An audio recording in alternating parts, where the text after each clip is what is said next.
Hey guys, what's up? Parker Lennon here from Lennon Fitness, and I am stoked that you stopped by.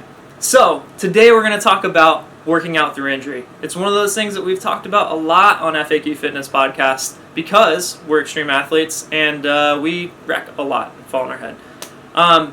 But randomly enough, I broke my rib in the gym doing leg press last week. Don't know how it happens. Actually, I do, but have never had this happen before. Was doing 800 pounds, came down, crack.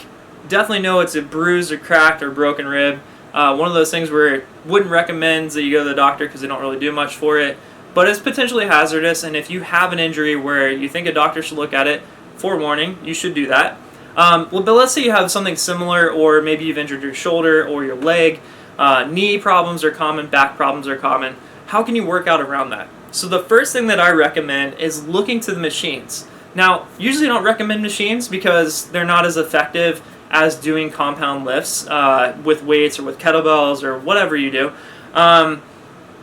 So I don't usually recommend this, but in the case of an injury, using a piece of equipment that really keeps you dialed in, locked in, isolated is probably your best bet. So, great example with this, I'm not doing leg press or squats or deadlifts because of the fact that I have to hinge in, and it really, the bottom of your rib cage where I injured it is actually catching right in that same area. So there's a lot of pressure on that. You really don't want that. So I'm kind of working out around it. So when I do legs and certain other exercises, like I'm not doing any twisting. Torso twisting is not a great idea when you have a broken rib because it's supporting it.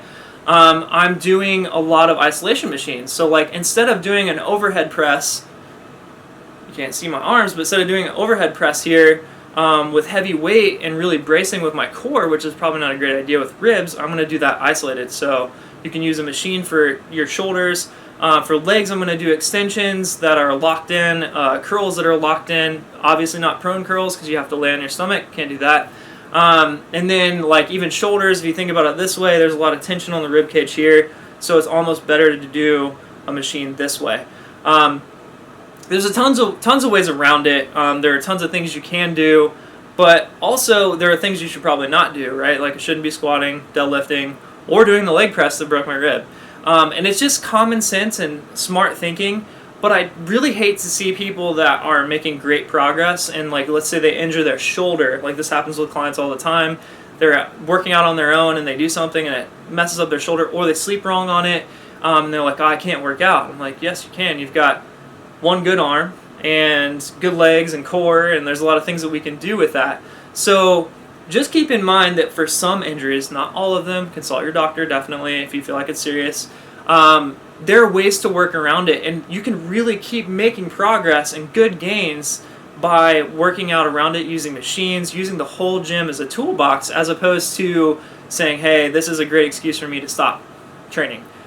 So if you have any questions, comments, concerns, please leave them down below. Would love to hear from you, and look forward to talking to you. Thanks for watching.